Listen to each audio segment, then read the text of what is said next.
হরে কৃষ্ণ বন্ধুরা, কেমন আছেন সকলে? আমরাও ভালো আছি। সবাই যেন ভালো থাকে। গীতা জয়ন্তী উপলক্ষে চলে এসেছি ডোমজুর ইস্কন মন্দির। এসেই দেখছি প্রভুরা গীতা প্রচার করছে। এখানে অনেক গীতা সাজিয়েছে। এখানে যে গীতা নেবে এখান থেকে কিনে গীতা পাঠ করতে হবে। আর আমরা না আস্তে আস্তেই এখানে দেখি প্রভুরা সব প্রবচন দিচ্ছে। আর এখানে 700 শ্লোক আরম্ভ হবে বলছে, কিন্তু এখনও আরম্ভ হয়নি। এখন মঙ্গলাচরণ হচ্ছে। আমরা বসে পড়েছি মঙ্গলাচরণ করতে। আর এখানে রাধা মাধবটাকে আজকে খুব সুন্দর করে সাজিয়েছে। আর এখানে সব গীতা পাঠ হচ্ছে। এখানে সব ভক্তরা সব বসে পড়েছে। এখানে প্রভুরাও সব এসে গেছে। আজকে বিশেষ দিন, যার জন্য মন্দিরে এত ভিড় হয়েছে। ভগবানকে তো আজকে দারুণ করে সাজিয়েছে। আর এখানে প্রভুরাও এসে গেছে। এখানে আমাদের পদ্মনেত্র প্রভু প্রবচন দিচ্ছে গীতা জয়ন্তী উপলক্ষে। এখানে প্রভু খুব সুন্দর সুন্দর কথা বলছে। এই কথাগুলো যদি আমরা মাথায় নিতে পারি, আমাদের জীবনটাই চেঞ্জ হয়ে যাবে। এখানে এই যে গীতার পুরো থাক দিয়ে সাজিয়েছে। আর এখানে প্রভুপাদকেও সুন্দর একটা মোটা মালা পরিয়েছে, আর ঠান্ডা বলে টুপি পরিয়ে দিয়েছে। আর এখানে প্রভু আরতি করছে। এই প্রভু মন্দিরেই থাকে। এখানে মন্দিরে ভগবানের সেবা করে। এখানে সব এক একটা প্রভুর এক একদিন পালা পড়ে।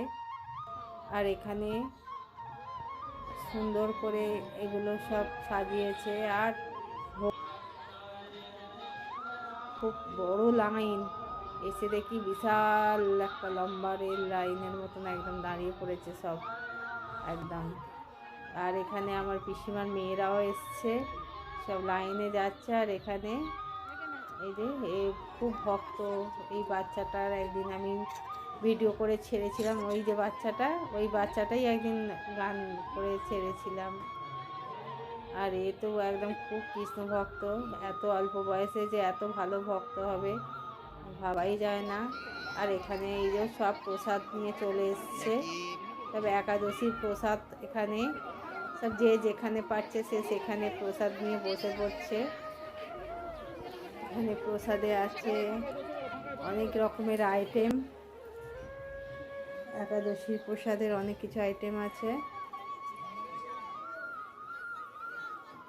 আর সবাইকার প্রসাদ পাওয়া হয়ে গেছে ওখানে। আর এখানে আমি এখন কি করব ভাবছি। আমি দেখি প্রভুরা গীতাগুলোকে এত সুন্দর করে দাঁড় করিয়ে সাজিয়েছে। হ্যাঁ, কি ভালো লাগছে। যেন আজকের দিনটা যেন মনে হচ্ছে আর এখান থেকে আর বাড়ি আর যাব না, এখানেই থেকে যাই। আর এখানে এই যে রাধা মাধব, শুধু আমার রাধা মাধবের দিকেই চোখ চলে যাচ্ছে। এত সুন্দর সাজিয়েছে। সবসময় মন্দিরে গেলেই শুধু ভগবানের দিকেই মনে হয় তাকিয়ে বসে থাকি, আর কিছু ভালো লাগে না।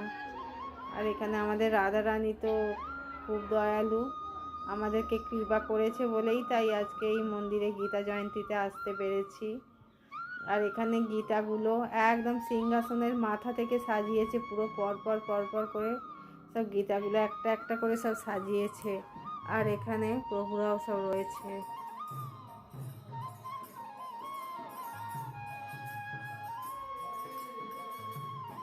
আমরা আজকে খুব সকালে চলে এসেছি। আর এখানে সব কীর্তন করছে, আমাদের ছোট ছোট প্রভুরা সব কীর্তন করছে। আর এখানে ভগবানকে সবাই প্রণাম করছে।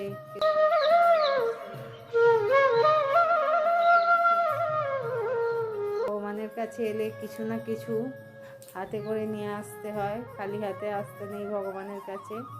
আমরা যেরকম কুটুম বাড়ি গেলে, বাপের বাড়ি গেলে হাতে করে কিছু না কিছু নিয়ে যাই, সেই রকম ভগবানের কাছে এলে কিছু না কিছু আনতে হয়। আমরাও এখন কীর্তনের কাছে একটু বসে পড়েছি।